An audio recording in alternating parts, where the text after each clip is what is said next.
સૌમિત્રોને જય સોમનાથ. ઓમ નમઃ શિવાય. પ્રિય મિત્રો, તમારો દિવસ શુભ રહે, મંગલમય રહે, શુભકામના. હું બિલીમારથી જોગીભાઈ વ્યાસ આપ સૌનું આપણી ચોકેશમાં પણ હાર્દિક સ્વાગત કરું છું. મિત્રો, આજરોજ જોઈશું આજનું શુભ પંચાંગ. આજે તારીખ છે 15/5/2024 ને બુધવાર. વૈશાખ સુદ આઠમ તિથિ છે. આજની આઠમને દુર્ગાષ્ટમી તરીકે ઓળખવામાં આવે છે. આજની આઠમને બુધાષ્ટમી તરીકે પણ ઓળખાય છે. બુધવારને આઠમ છે. આજે બગલામુખી માતાજીની જન્મ જયંતિ પણ છે. આજના દિવસે બુધવારને આઠમ હોય અને પછી બગલામુખીની જન્મ જયંતિ પણ છે. આજના દિવસે દરેક જણાએ બ્રાહ્મણ પાસે ઘરમાં ચંડીપાઠ કરાવવો છે. ચંડીપાઠ કરવાથી ઘરમાં ચંડીપાઠનો એક પાઠ કરવામાં આવે તો 100 પાઠનું પુણ્ય ફળ પ્રાપ્ત થતું છે. બુધવારને આઠમના દિવસે માતાજીનો પાઠ કરાવવાથી 108 પાઠનું પુણ્ય ફળ પ્રાપ્ત થાય છે. એટલે આજે ખાસ મહત્વ છે ચંડીપાઠ કરવાનું.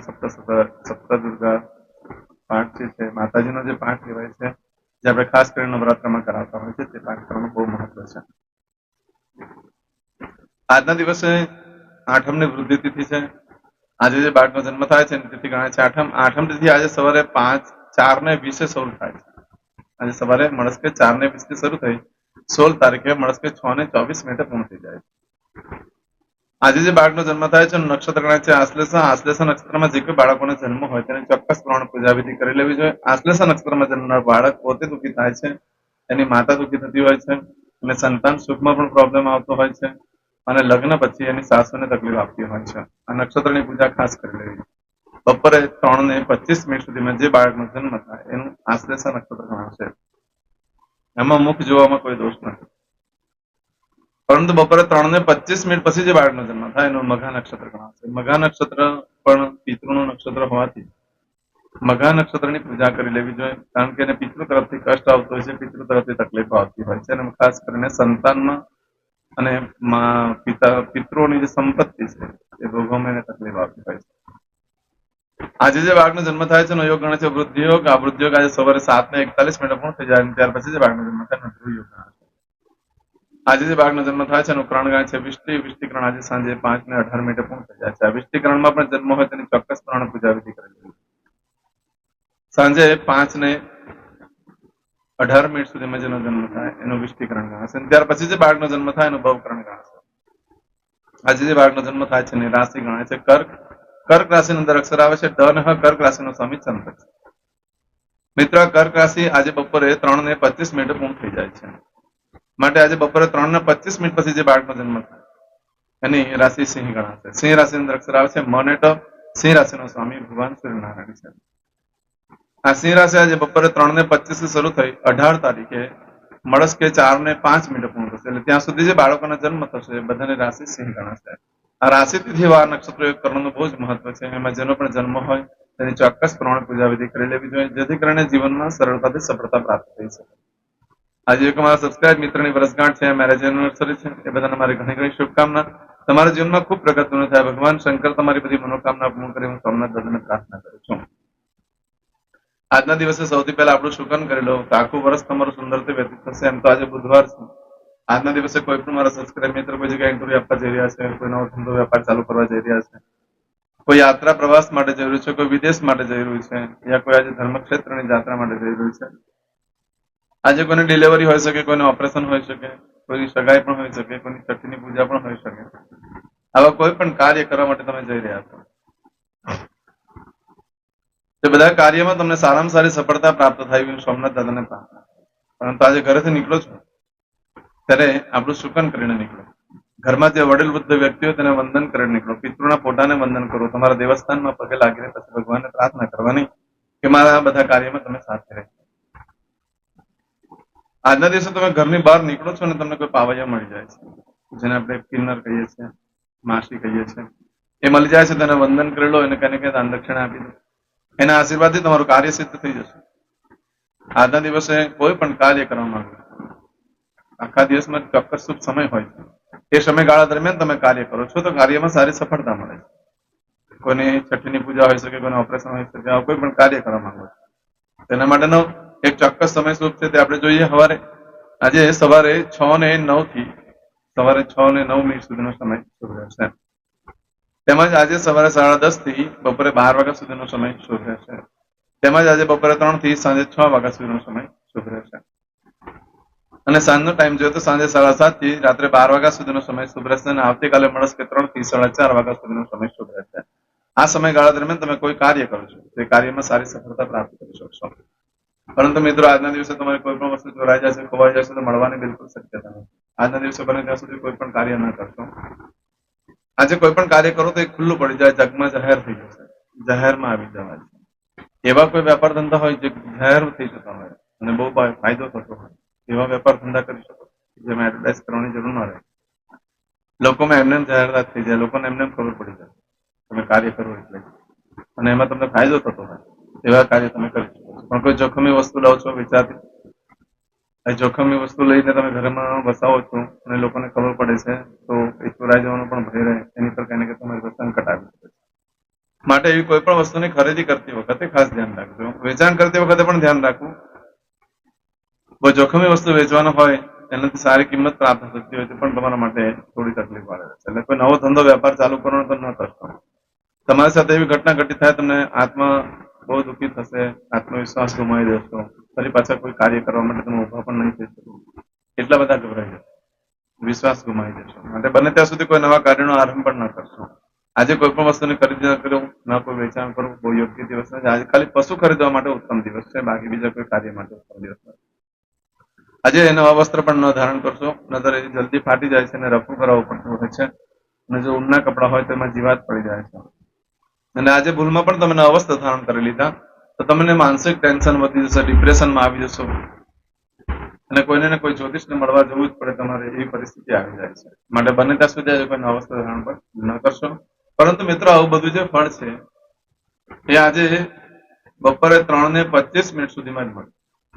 અને આજે બપોરે 3:25 થી લઈ આવતીકાલે સાંજે 6:14 સુધીમાં તમે જે કાર્ય કરશો એનું ફળ બદલાઈ જાય. એમાં તમારી કોઈ પણ વસ્તુ ચોરાઈ ગઈ, ખોવાઈ ગઈ તો મળવાની શક્યતા બિલકુલ ઓછી છે. 7 દિવસમાં મળે તો મળે, બાકી ન મળે. આજે કરેલા કાર્યમાં, આરંભ કરેલા કાર્યમાં બહુ મોટા નુકસાનો થતા હોય છે. મારે ઘણી નુકસાન પર નુકસાન થશે.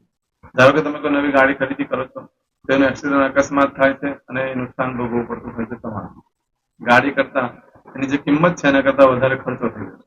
કોઈ મકાન ઘર ખરીદવું હશે તો તેની અંદર પણ આવી તકલીફ આવી શકે. એનું રિપેરિંગ કામ એટલું બધું વધી જાય કે તમારે લેવા કરતા એ વધારે મોંઘું પડી જશે. માટે આજે કોઈ ખરીદી કરવા માટે પણ સમય યોગ્ય નથી અને કોઈ વેચાણ કરવા માટે પણ સમય યોગ્ય નથી. આજના દિવસે નવા વસ્ત્ર પહેરવાથી વાહન ચલાવતા ખૂબ જ ધ્યાન રાખવું પડે. ઘરની અકસ્માત થઈ શકે છે, માટે બહુ યોગ્ય સમય નથી. ન તો ખરીદી કરશો, ન તો વેચાણ કરશો. આજનો આખો દિવસ ને આવતીકાલે સાંજે 6:14 સુધીનો સમય આ રીતનો રહેશે. માટે કોઈ કાર્ય કરવા માટે યોગ્ય સમય નથી. આજે કરશો આજનો સંકલ્પ ચમચીમાં પાણી લેજો. अद्य मासन मासोत्तम परम पवित्र वैशाख मासे शुक्ल शुक्ल पक्ष अष्टम्यायाम सौम्यवासन वित्तायाम. દરેક જણાએ પોતાનું ગોત્ર બોલવાનું છે. ગોત્ર ખબર નહીં હોય તો કાશ્યપ ગોત્ર બોલવાનું છે.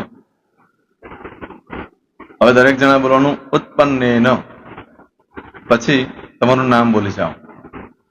હવે બોલો મમ આત્મન શ્રુતિ સ્મૃતિ પુરાણોક્ત પુણ્ય ફલ પ્રાપ્તિ અર્થમ ऐश्वर्यादि अभिवृद्धि अर्थम अप्राप्त लक्ष्मी प्राप्ति अर्थम प्राप्त लक्ष्म्याः चिरकाल क्षौ रक्षणार्थ सकल मन ईप्सित कामना.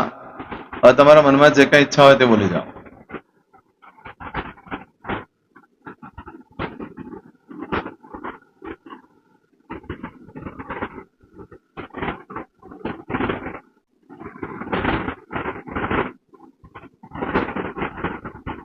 બોલો અનુસાર્થ સમ સિદ્ધિ અર્થમ લોકે સભાયામ રાજદ્વારે વ્યાપારે વિદ્યા અભ્યાસે સર્વત્ર યશ વિજય લાભાદિ પ્રાપ્તિ અર્થમ ઇહ જન્મની જન્માંતરે વા સકલ દૂરિત ઉપશમનાર્થમ चतुर्विध पुरुषार्थ सिद्धि अर्थम त्रिविध ताप उपशमनार्थम तथा च मम जन्म समय उदित नक्षत्र योग करण राशि तिथि वार देवता द्वारा अशुभ फल दोष निवृत्ति अर्थम शुभ फल प्राप्ति अर्थम जन्म समय जन्म कुंडली मध्ये द्वादश भाव मध्ये स्थित आदित्यादि नवग्रह देवता द्वारा योग मध्ये दृष्टि मध्ये महादशा अंतर्दशा प्रत्यंतरदशा मध्ये शुभ फल प्राप्ति अर्थम अशुभ फल दोष निवृत्ति अर्थम आदित्यादि नवग्रह देवता अनुकूलता सिद्धि अर्थम दश दिगपाल देवता प्रसन्नार्थम भूत प्रेत पिशाचादि द्वारा रचित दोष भय रोग निवृत्ति अर्थम तथा च मम હવે જેના લગ્ન થઈ ગયા છે એ લોકોએ બોલવાનું છે મમ દાંપત્ય જીવન મધ્યે સુખાકારી પ્રાપ્તિ અર્થમ હવે જેના લગ્ન નથી થયા એ લોકોએ બોલવાનું મમ જટટી વિવાહ યોગ પ્રાપ્તિ અર્થમ હવે જે લોકોને સંતાન પ્રાપ્તિની પૂજા આપી છે એ લોકોએ બોલવાનું છે મમ જટટી દીર્ઘ આયુ આરોગ્ય ऐश्वर्यादि समन्वित पुत्र पौत्रादि संतति सुख प्राप्ति अर्थम હવે જે છોકરાઓ અભ્યાસ કરી રહ્યા છે વિદ્યાર્થી છે એ લોકોને પૂજા આપી છે એ લોકોએ બોલવાનું વિદ્યા અભ્યાસ મધ્યે દેશે વિદેશે સર્વત્ર ઉત્તર ઉત્તર દિવ્ય સફળતા સાનુકૂળતા પૂર્વક પ્રાપ્તિ અર્થમ જે લોકોને વિદેશ જવાની પૂજા આપી છે એ લોકોએ બોલવાનું છે મમ જટટી વિદેશ ગમન યોગ પ્રાપ્તિ અર્થમ હવે જે લોકોને આરોગ્ય માટેની પૂજા આપી છે એ લોકોએ બોલવાનું છે મમ આયુ આરોગ્ય ઐશ્વર્યાદિ પ્રાપ્તિ અર્થમ જે લોકોને બરકત માટેની પૂજા આપેલી છે એ લોકોએ પણ બોલવાનું છે બધાએ જ બોલવાનું છે મમ ગૃહે શુભલક્ષ્મી મહાલક્ષ્મી प्रीति प्राप्ति अर्थम व्यापार व्यवसाय मध्य देशे विदेशे सर्वत्र उत्तर उत्तर प्रगति उन्नति प्राप्ति अर्थम और दरेक जणाए बोलવાનું मम भय रोग शत्रु बाधा मारण तारण मंत्र तंत्र अरिष्ट दोष पीड़ा निवृत्ति अर्थम હવે તમે જે ભગવાનની પૂજા કરી રહ્યા છો એ બોલો એ લોકો ભગવાનનું નામ બોલી દો દરેક જણા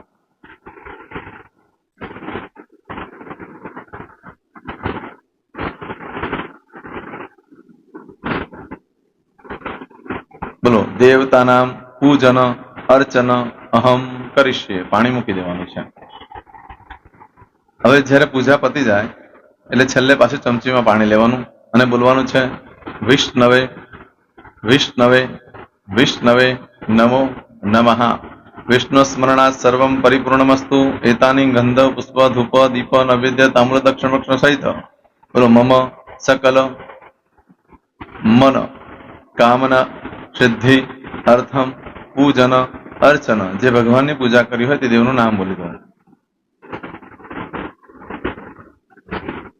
बोलो देवतानां चरण कमले अर्पणमस्तु पाणी मूकी दो ફરી પાછું પાણી લેવાનું